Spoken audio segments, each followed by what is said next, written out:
Good evening students. तो यार class 10th and class 12 का रिजल्ट आ चुका है। सीबीएसई का आज क्लास 10th का रिजल्ट आया, 13 जुलाई को क्लास 12 का रिजल्ट आया था, जो कि रिजल्ट बहुत ही अच्छा आया इस बार। सिर्फ कुछ बच्चे हैं जो अपने रिजल्ट से सेटिस्फाइड नहीं है। अब बात ये आती है जो सेटिस्फाइड नहीं है उनके पास क्या ऑप्शन है, उन्हें क्या करना है। एग्जैक्ट प्रोसीजर काफी बच्चों को नहीं पता, काफी क्या 90% से ज्यादा स्टूडेंट्स को एग्जैक्ट प्रोसीजर नहीं पता है कि अब बेसिकली वो कह रहे हैं हम रीचेकिंग करेंगे, रिवैल्यूएशन करेंगे। आप लोगों को इन चीजों के बीच में डिफरेंस पता होना चाहिए, क्या एग्जैक्ट प्रोसेस है वो चीज पता होना चाहिए। तो मैं फटाफट से इस वीडियो के अंदर आप लोगों को ये पूरा का पूरा प्रोसेस एक्सप्लेन कर रहा हूं। अगर आप लोग चाहते हो किसी एग्जाम में आपके मार्क्स बढ़ जाएं या आप रिवैल्यूएशन या रीचेकिंग के लिए सोच रहे हो तो आपको ये वीडियो पूरी देखनी पड़ेगी, क्योंकि अगर आपने कोई भी स्टेप मिस कर दिया तो हो सकता है आप जो भी प्रोसेस करवाना चाहते हो, मार्क्स इंक्रीज करवाना चाहते हो, उसमें कुछ गड़बड़ हो जाए और आपकी वो जो एप्लीकेशन ढंग से जानी चाहिए सीबीएसई के पास वो ना पहुंचे। क्योंकि ये सारे स्टेप्स आपको फॉलो करने पड़ेंगे और ये एक सीक्वेंस फॉलो होती है, वो आपको देखनी ही पड़ेगी। मैं आपको एक एक चीज एक्सप्लेन करता हूँ, ध्यान से सुनना पूरा प्रोसेस, ठीक है। उसके बाद आप लोग आराम से अप्लाई करते रहना। मैं एग्जैक्ट डेट्स दे रहा हूँ आप लोगों को, एग्जैक्ट टाइम बताऊंगा, एग्जैक्ट प्रोसेस बताऊंगा, एग्जैक्ट फीस बताऊंगा कितनी होगी, ठीक है। स्टार्ट करते हैं फटाफट से। देखो सबसे पहले अगर आप लोग अपने किसी भी सब्जेक्ट में देखा, मैंने 10th क्लास की अगर मैं बात करूं, मैथमेटिक्स और साइंस के मार्क्स से कुछ स्टूडेंट सेटिस्फाइड नहीं है, कुछ एसएसटी के मार्क्स से भी सेटिस्फाइड नहीं है। वहीं अगर मैं क्लास 12th की बात करता हूँ, कुछ अकाउंट्स के मार्क्स से सेटिस्फाइड नहीं है, मैथमेटिक्स, इंग्लिश में भी बड़ी प्रॉब्लम हुई है इस बार, कुछ बायोलॉजी, ठीक है। अब बात करते हैं आपको करना क्या है, ध्यान से सुनना। सबसे पहले हमारे को 3 प्रोसेसेस को फॉलो करना पड़ेगा और ये सीक्वेंस में ही होंगे। ये नहीं है कि अगर आपने फर्स्ट नहीं किया तो आप सेकंड करोगे, सेकंड नहीं किया तो थर्ड पे डायरेक्ट जाओगे, ऐसा नहीं होगा। आपको फर्स्ट करना पड़ेगा, फिर सेकंड, फिर थर्ड, ये सीक्वेंस में करना ही करना पड़ेगा, अदरवाइज आपके मतलब रिवैल्यूएशन तक आप पहुंच ही नहीं सकते हो। Revaluation is the last step. सबसे पहला स्टेप वो ध्यान से सुनो। देखो मैंने पूरे का पूरे यहाँ पे लिख ही रखा है। First step is verification of marks. Basically verification of marks में क्या होता है, आप रीचेकिंग के लिए फिल कर रहे हो एप्लीकेशन, ऑनलाइन एप्लीकेशन होगी। रीचेकिंग का मतलब क्या, ये चीज ध्यान से सुनना। रीचेकिंग का मतलब होगा आपका पेपर रीचेक, बच्चे सोचते हैं हमारा दोबारा चेक होगा, नहीं, आपके पेपर की रीटोटलिंग होगी।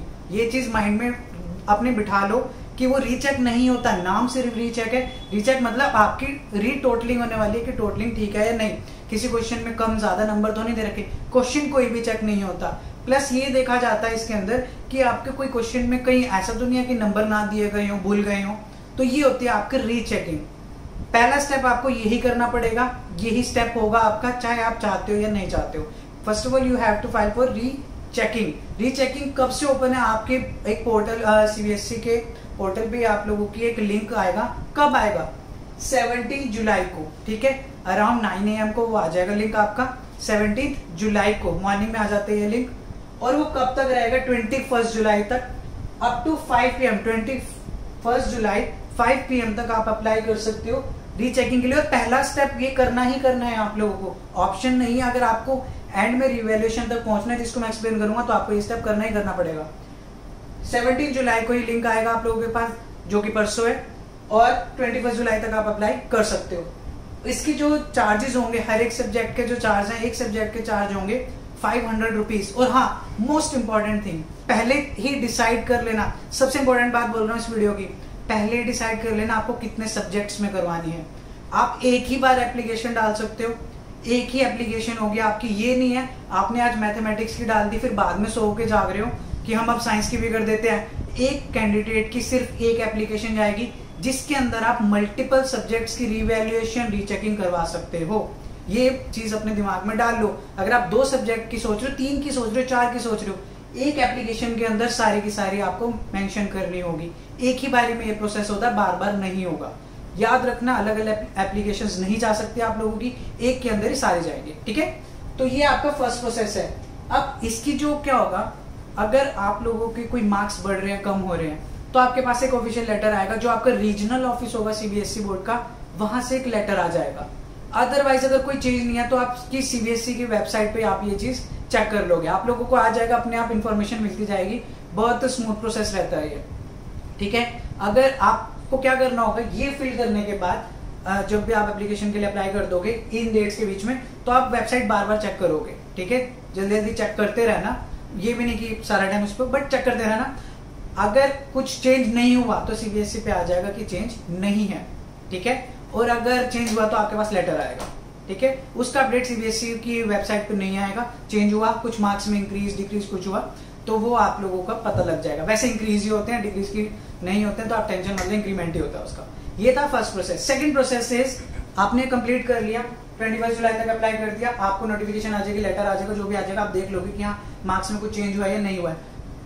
उसके बाद आपको अब क्या देखना है, आपको चाहिए अब आपके आंसर शीट की फोटोकॉपी। आपने सब्जेक्ट सिलेक्ट कर दिए होंगे यहाँ पे, उन्हीं जो आपने यहाँ पे सिलेक्ट किए होंगे उन्हीं में से किसी की आप फोटोकॉपी मंगवाओगे। याद रखना, पहले ही डिसाइड कर लेना कितनों की करवानी है, किस किस की करवानी है। सेकंड स्टेप में क्या होगा, obtaining photocopy of evaluated answer books. जो भी आपके फोटोकॉपी एग्जैक्ट डिजिटल कॉपी आएगी आपके पास आपके आंसर शीट की कि इस क्वेश्चन में इतने मार्क्स दिए हुए हैं, इस क्वेश्चन में इतने मार्क्स दिए हुए हैं, तो वो उसका भी एक पोर्टल ओपन होगा कि आपको वो अप्लाई करना पड़ेगा उसके लिए भी कि आपको आंसर शीट चाहिए अपनी डिजिटल फॉर्म में, क्योंकि अब फिजिकली वो चीज नहीं आएगी इस टाइम पे। सब सारा प्रोसेस ऑनलाइन है। 1 अगस्त एंड 2 अगस्त, 1 अगस्त टू 2 अगस्त। 1 अगस्त को ये पोर्टल ओपन होगा, मतलब ये लिंक आएगा। 2 अगस्त को 5 PM पे बंद हो जाएगा। तो इस टाइम में आप लोगों को अपने फोटोकॉपी के लिए, आंसर शीट की फोटोकॉपी के लिए इस टाइम में अप्लाई करना पड़ेगा। लिंक अपने आप आ जाएगा, आपको दिख जाएगा सीबीएसई की वेबसाइट पे। हर एक सब्जेक्ट के आंसर बुक के आपको पे करने होंगे 700 रुपीज। पहले केस में 500, इस केस में 700 रुपीज। अब ध्यान से समझना प्रोसेस क्या होगा।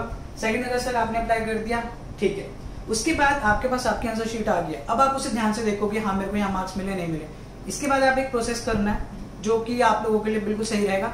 अपने स्कूल टीचर या जिस टीचर से भी आप पढ़े हो सब्जेक्ट के, चाहे आप कोचिंग वाले टीचर से, ट्यूशन टीचर, किसी से भी पढ़े हो, आप उनको दिखाओ वो अपनी आंसर शीट की ये है, क्या मेरे मार्क्स बढ़ते हैं। पहले बात तो ये, क्या मेरे किसी क्वेश्चन में मार्क्स बढ़ते हैं, ये टीचर्स को आपको दिखाना पड़ेगा, क्योंकि उन्हें पता है कि कौन से क्वेश्चन में कितने मार्क्स देने बनते हैं, कम दिए या ज्यादा दिए। आप अपने टीचर्स को दिखाओगे। उसके बाद 6 अगस्त टू 7 अगस्त आपका एक और लिंक आएगा। सारे धीरे धीरे लिंक आते रहेंगे, प्रोसेस होगा तो ये सीक्वेंस में चलेगा। इतने आपके पास 2 अगस्त से लेकर 6 अगस्त 3-4 डेज हैं। सारे टीचर्स वगैरह को दिखा के अपना आराम से डिसीजन ले लो कि अब आपको करना क्या है। क्वेश्चन सिलेक्ट कर लेना, उसके बाद बताता हूँ क्या प्रोसेस है। 6 अगस्त से 2 अगस्त को 7 अगस्त तक ये वही डेट्स हैं, और टाइम याद रखना 5 PM तक। इस टाइम पे आप रिवैल्यूएशन के लिए फाइल कर सकते हैं। रिवैल्यूएशन में बेसिकली क्या होता है, आपने अपनी डिजिटल आंसर शीट मिल गया आप लोगों को। अब आपने उसमें सिलेक्ट कर लिए होंगे क्वेश्चंस। आपको क्वेश्चन सिलेक्ट करने होंगे कि मेरे को इस क्वेश्चन में सपोज करो क्वेश्चन 5 मार्क्स का था, आपने देखा कि आपने सही लिख रखा है, स्टिल आपको 2.5 दे रखे हैं, आपको लगता है कि आपके 2 या 2.5 बढ़ सकते हैं, तो आप स्पेसिफिकली उस क्वेश्चन को मेंशन करोगे एप्लीकेशन के अंदर। सब आपको आराम से दिख जाएगा कि कहाँ पे क्या मेंशन करना है। तो आपको वो क्वेश्चन नंबर मेंशन करना पड़ेगा, और हर एक क्वेश्चन के आपको देने होंगे 100 रुपीज। फिर वो क्वेश्चन चेक होगा, फिर वो क्वेश्चन की होगी रिवैल्यूएशन कि ये मार्क्स ठीक दिए गए हैं या नहीं दिए गए। यहाँ तक पहुंचने के लिए आपको सारा प्रोसेस फॉलो करना पड़ेगा, ठीक है। आप किसी भी सब्जेक्ट के कर सकते हो, कितने भी नंबर ऑफ क्वेश्चंस कर सकते हो, हर एक क्वेश्चन के आपको देने होंगे 100 रुपीज। उसके बाद, और हाँ, ये जो डिजिटल आंसर शीट का क्वेश्चन आएगा आप लोगों का, डिजिटल आंसर शीट आएगी कहाँ पे, आप लोगों को सीबीएसई का एक लॉगिन अकाउंट होगा, उसके अंदर ये चीज अवेलेबल होगी आपकी आंसर शीट। लॉगिन अकाउंट होगा एक सीबीएसई का, उसमें आपको ये चीज अवेलेबल करवा दी जाएगी। डिजिटल आंसर शीट वहां से डाउनलोड करके टीचर से वेरीफाई करवा लेना कि बढ़वानी है या नहीं बढ़वानी है। उसके बाद आगे ये प्रोसेस है, अगर इसकी भी जो नोटिफिकेशन होगी कि क्या चेंज हुआ है क्या चेंज नहीं हुआ है, अगर आपके मार्क्स चेंज नहीं हुए हैं तो सीबीएसई की वेबसाइट पे आ जाएगा, और एक लेटर भी आएगा। वैसे तो इसका लेटर ही आता है सीधा सीधा कि चेंज हुआ है नहीं हुआ है। अगर आपका बाई चांस चेंज होता है, लेटर तो आएगा ही आएगा, उसके साथ साथ एक और नोटिफिकेशन भी आएगी आपके पास, ये लेटर के साथ ही होगा कि आप लोगों को जो आपकी प्रीवियस आंसर शीट है उसे डिपॉजिट करवाना होगा। आंसर शीट भी नहीं, मतलब वही जो मार्कशीट है आपकी, उसे उन्हें वापस डिपॉजिट कराना होगा ताकि वो नई जनरेट करे। वो प्रोसेस अपने आप हो जाएगा। बस आप इतना याद रखो कि यहाँ पे आपको क्वेश्चन सिलेक्ट करने होंगे, सब्जेक्ट्स आप लोग ऑलरेडी सिलेक्ट कर चुके होंगे, उसके अकॉर्डिंग पर क्वेश्चन आपको 100 रुपीज देने होंगे। तो ये आपका पूरा प्रोसेस होता है रीचेकिंग का, फोटोकॉपी ऑब्टेन करने का एंड रिवैल्यूएशन का। मैंने सारा का सारा प्रोसेस आप लोगों को एक्सप्लेन कर दिया। स्टिल मैं एक लिंक भी प्रोवाइड कर दूंगा आप लोगों को, जिसके अंदर पूरी डिटेल में इन्फॉर्मेशन है, आराम से बैठ के आर्टिकल को रीड भी कर सकते हो आप लोग, ठीक है। अगर आप लोगों को अभी कोई प्रॉब्लम है, कोई भी क्वेश्चन है, तो आप कमेंट सेक्शन में कमेंट करके मेरे से पूछ सकते हो, मैं फटाफट से आप लोगों का रिप्लाई करूंगा। अभी आप लोगों के पास है 2 दिन, 1 दिन सोच लो आराम से कौन से सब्जेक्ट में क्या करवाना है आप लोगों को, मेरी तरफ से ये अपडेट था, बहुत इंपॉर्टेंट वीडियो थी आप लोगों के लिए। मुझे पता है क्लास 10th और 12th वाले स्टूडेंट्स बहुत सारे जो अपने मार्क्स से सेटिस्फाइड नहीं है। तो ये सारे प्रोसेसेस हैं, मैंने आप लोगों को सारे प्रोसेस एक्सप्लेन कर दिया है। आप चाहे तो एक बार स्क्रीनशॉट भी ले सकते हो, जो कि डेट्स हैं और जो चार्जेस हैं वो आप लोगों के सामने है। ठीक है, ले लिया होगा स्क्रीनशॉट, आप लोग पॉज करके ले लेना। मिलेंगे आप लोगों से नेक्स्ट अपडेट में। कुछ भी अपडेट आता है मैं आप लोगों को जरूर बताऊंगा। तो ये प्रोसेस के लिए अपना डिसाइड कर लो आप लोगों को क्या करना है एग्जैक्ट। मैंने आप लोगों को सारी चीज मेंशन कर दिया, एक्सप्लेन कर दिया। ठीक है, ऑल द बेस्ट, खुश रहें, अपना ध्यान रखें, बाय बाय, टेक केयर।